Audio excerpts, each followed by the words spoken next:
Les questions, leurs réponses. Manu Baranguet de l'AFP, Romain Canuti du Phocéen, Babou du Phocéen, Fabrice Celeski et Arnaud Chabert, sélectionneur donc des Comores, en préparateur physique évidemment. Nicolas président et Ouzan, président des Comores, bah, pourquoi pas. Le match contre Strasbourg n'est-il pas plus important que celui de Paris, qui pour moi est un bonus en cas de bons résultats? Bonne question, Nicolas. Qu'est-ce que vous en pensez, messieurs? Il faut lui faire la réponse de Rudy Garcia. Le match le plus important, c'est toujours le suivant.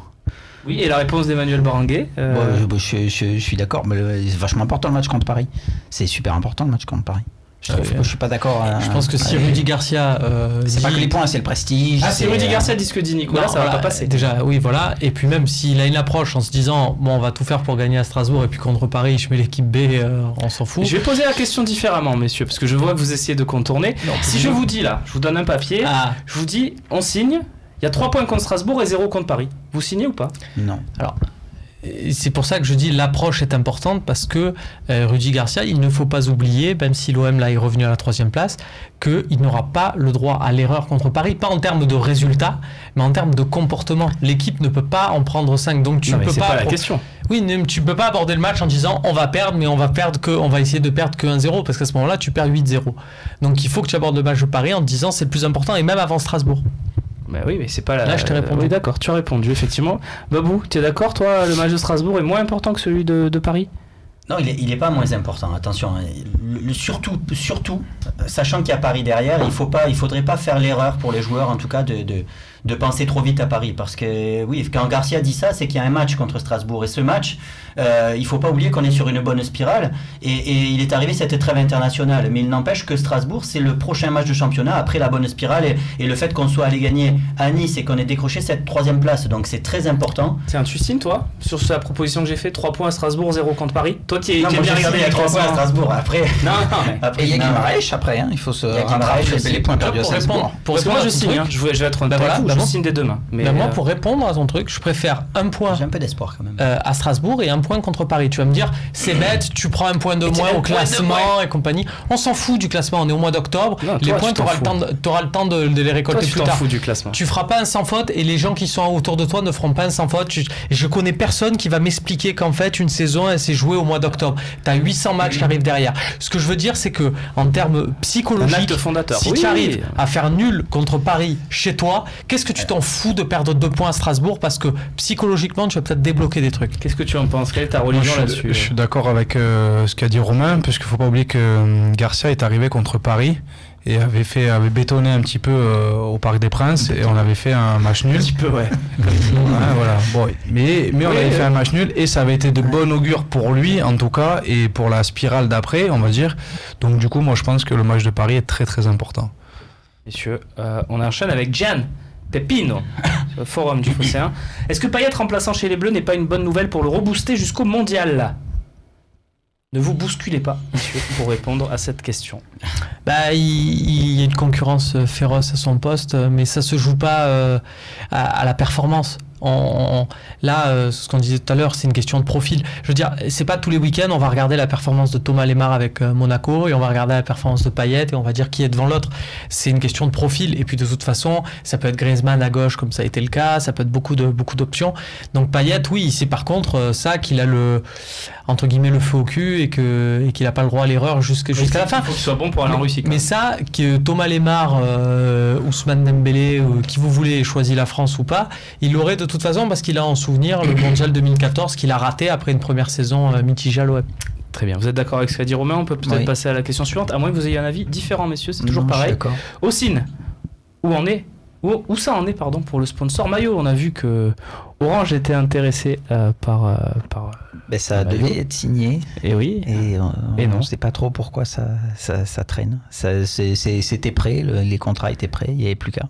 Et je pense que c'est, alors là-dessus, sans s'avancer, mais c'est chaque fois le jeu des négociations, je pense que les fuites dans la presse n'y sont pas étrangères. C'est un peu le coup d'Amaouri, vous vous souvenez la signature d'Amaouri, où il prend l'avion avec son agent, et le matin dans l'équipe, il y a marqué que Amaouri va signer à l'Olympique de Marseille. Du coup, forcément, l'agent sur place arrive et dit je veux plus, sinon vous allez passer pour des clowns. De toute façon, vous n'avez pas le choix, sinon vous allez passer pour des clowns, parce que ça va pas se faire alors que ça a été annoncé. Donc du coup, tu es pris entre deux feux. Est-ce que tu payes plus cher et pour bien figurer, ou est-ce que vous avez bien fait de ne pas prendre un Maori, parce que moi j'étais en Italie à cette époque-là et ça les valait pas. Ouais, donc. Mais est-ce que ça serait grave de pas avoir de sponsor maillot jusqu'à la fin de saison? C'est super beau là le maillot comme ça. Il est Mais si on nous apporte la preuve irréfutable qu'un joueur signe parce qu'il y a un sponsor, C'est toujours pareil, si c'est lié à la signature d'un joueur, pas de souci. Mais en vrai, Non, en mais plus, c'était une bonne idée pour le prestige du club que la nouvelle direction ne veuille pas le brader. Il vaut mieux perdre un peu d'argent et être sûr de signer un vrai contrat digne de l'OM. Je comprends ça.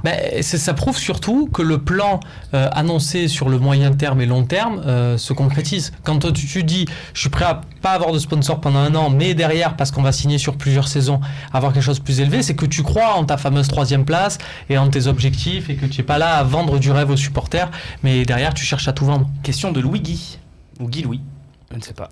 Sur Facebook, Moi, j'ai pourquoi des vouloir recruter prénoms. notre DG, directeur général, comme on a pu le lire ce matin, pour avoir quelqu'un de plus charismatique? Mais où est Zoubi? Pas forcément de rapport avec Zoubi, non, messieurs? Non, mais c'est parce que Hérault il fait trop de choses en même temps. Il aurait très nettement besoin d'un DG.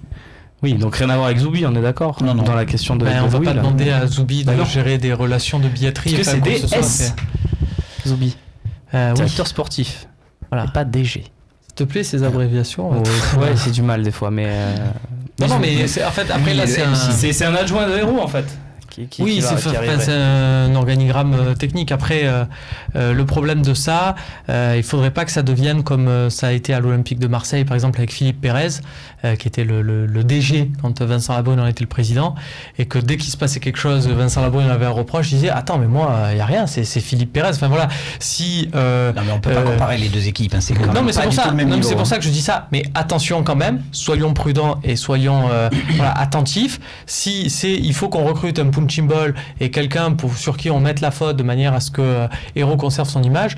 C'est pas non plus le but. Il faut quelqu'un d'opérationnel, comme tu disais. Toshiba, qui Allusion aux inconnus, je suppose. je sais pas, ou qui habite peut-être au Japon. Hein. On ne sait pas. Pensez-vous que les futurs droits télé, quasiment doublés, vont inciter McCourt à dépenser plus dès maintenant et fait sur 5 ans? Tiens, Babou, tiens. Ouais, ça peut avoir un effet, effectivement. Après, c'est vrai que l'investissement, il faut le faire rapidement. C'est vrai que monter une équipe, on l'a dit, on était dans la première phase. Je pense que la seconde phase va être de prendre des joueurs peut-être à fort potentiel, et effectivement, il faudra un petit peu d'argent à ce moment-là. C'est vrai que si on double les droits télé, ça va faire du bien. Oui. Et vous y croyez, tiens, Manu, tu y crois, cette histoire des droits télé qui pourrait exploser, atteindre le milliard? Oui, ils vont augmenter, mais atteindre le milliard. Mais qui va payer C'est complètement spéculatif, là, on ne peut pas savoir. Il y a une énorme concurrence, hein. Il y a sur les 3 chaînes qui veulent ça. J'ai l'impression que les 3 chaînes sont un petit peu endettées quand même. Les prix montent, ça me paraît tout mourir. à fait crédible. Hein. Que les prix montent, ça me paraît crédible. Autant que ça, et je suis désolé, il va falloir le dire, mais ça sera en partie grâce à Neymar. oui, c'est sûr. Parce que du coup, à l'étranger, au lieu d'être vendu 5 centimes, les droits de la Ligue 1, ça sera un peu plus cher. Mais vous pensez un peu la folie que c'est? Enfin, on va devoir faire une statue à Christophe Boucher. Non, mais je dis ça parce que l'Olympique de Marseille va être le principal bénéficiaire de tout ça, puisque la répartition des droits télé a été repensée. À l'époque, c'est Christophe Boucher qui avait mené ce dossier, et c'est fait en fonction des passages télé. Canal diffuse tout le temps l'Olympique de Marseille, ça sera calculé sur l'année précédente. Si jamais ça explose, l'OM sera du coup très exposé et gagnera beaucoup d'argent, alors que les ventes la nouvelle manne financière ne sera pas due au recrutement de l'OM, mais plus au recrutement du PSG. Donc, quelque part, ça va être génial pour nous, quoi. Chris Adoubi, pardon, Chris. Vous pensez quoi du nouveau loyer du Vel et du musée? Le nouveau loyer, qui n'est pas vraiment nouveau, puisque ça avait été quand même annoncé lors de la signature, de la ratification du traité de la convention entre Hérault et Gaudin à la mairie de Marseille. C'était fin juillet. Le loyer était déjà dans ces eaux-là, qui avait été annoncé entre 5 et 9 millions, donc c'est ce qui est sorti encore aujourd'hui. Ça sera plus près de 5, parce que pour arriver à 9, il faut d'autres rôles de conditions. Il faut une bon parcours en Coupe d'Europe avec des stades pleins, par exemple. Ouais. Et du musée, tiens, parce que c'est l'info quand même peut-être du jour. Ce musée qui serait financé par la mairie à hauteur de 3 millions d'euros par an, et dont les profits seraient partagés entre l'OM et la mairie. Vous en pensez quoi, messieurs? Ah, c'est bien. C'est bien. Non, c'est bien, c'est une bonne chose, mais c'est une manière générale. Je pense que, je pense dans l'idée de la nouvelle direction aussi, par exemple, les questions sur le centre d'entraînement.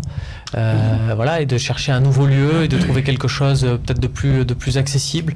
Voilà, de repenser un peu les choses, et ça on peut le faire avec l'accord de la mairie. Et je pense que voilà, c'est une première étape dans ce sens-là, mais je pense, je sais pas, aux footballeuses par exemple à l'OM, elles n'ont pas peut-être l'impression de faire partie du même club alors qu'elles s'entraînent au stade Roger Lebert qui est à l'opposé de la commanderie, elles font d'autres trucs. Voilà, de repenser ça, et puis surtout penser aussi où est située la commanderie. Vous vous êtes tous rendus une fois dans votre vie là-bas. Ouais, peut-être pas loin du Phocéen, mais imaginez tous les touristes, tous les gens qui viennent à Marseille. La première chose, et regardez-vous quand vous allez dans une autre ville, quand vous allez, je sais pas moi, à Eindhoven aux Pays-Bas, quand vous allez à Brøndby, quand vous allez où vous voulez à Liverpool. Bon, Liverpool, vous y allez peut-être pour les Beatles, mais dans n'importe quelle ville vous allez, il y a un moment donné où on a tous envie d'aller voir le stade de foot, où on a tous envie d'aller voir le centre d'entraînement, d'aller voir quelque chose. L'OM forcément est super attaché à Marseille. Les gens qui viennent à Marseille, ils ont envie de voir de l'OM et compagnie. Imaginez que le centre d'entraînement, il soit pas au fin fond de la Martine, là, dans le 11e, mais il soit dans un endroit plus accessible du centre-ville, des plages au hasard. Ben, ça va drainer beaucoup plus de monde. Financièrement, ça peut être rapidement rentable. Bon, pas beaucoup de choses à rajouter, mon cher Romain, qui a été long mais bon sur cette réponse. On va regarder maintenant le résultat du duel, car c'est déjà le début de la fin de cette émission. Manu, victoire. C'est la première fois que je gagne, je crois. C'est vrai, comme quoi il faut insister dans la vie. Est-ce que Arnaud, c'est dur quand on perd et qu'on entend le mec d'en face dire ah mais c'est la première fois que je gagne, tiens. Écoute, au foot, je suis tellement nul, je perds si souvent, hein, Romain, c'est pas vrai. Des fois, t'es dans mon équipe. Juste pour finir, très bon. Juste pour finir, je veux l'anecdote de la blessure de Manu de la dernière fois, Romain, que tu racontais en off. On finit là-dessus. C'est terrible. La dernière fois, prenez une minute pour la raconter, messieurs. C'est un assassin. Alors, on m'a souvent traité d'assassin sur les terrains. Et pour une fois, je suis un assassin en dehors, c'est-à-dire que à la fin du match, au moment des étirements, j'ai malencontreusement jeté le ballon via un rebond malheureux dans la tête de Manu. Il lui fait rentrer ses lunettes dans le nez. Voilà, c'était quand même assez violent. Il saignait. On a ta version, je veux la version de Manu, parce que il faisait un petit peu le babé avec son ballon. Effectivement, à un moment, il a lancé un peu trop fort. Il a perdu le contrôle. Il a cassé ma gueule et mes lunettes. Et il était un petit peu confus. Forfait pendant combien de temps, Manu? 5 minutes. 5 minutes. J'ai donné le ballon depuis. Voilà, je le touche plus. Merci pour cette anecdote. Merci Nicolas, j'allais t'appeler. Non, Nicolas, c'est le réalisateur. Arnaud, merci Arnaud d'être avec nous. À très vite sur le plateau du Phocéen. Merci Babou, merci Romain, merci Manu. On se retrouve très vite, nous, dans les stades pour suivre et dans les confs dès demain pour suivre l'actualité de l'Olympique de Marseille. Prochain talk, c'est lundi. Après peut-être une victoire à Strasbourg, et c'est Romain Canuti qui sera aux manettes de cette émission. Et oui, tu seras de retour. Je serai dans un train couchette. Tu vas rester au marché de Noël. Bien sûr. Allez, salut, merci à tous de nous avoir suivis. Bonne soirée.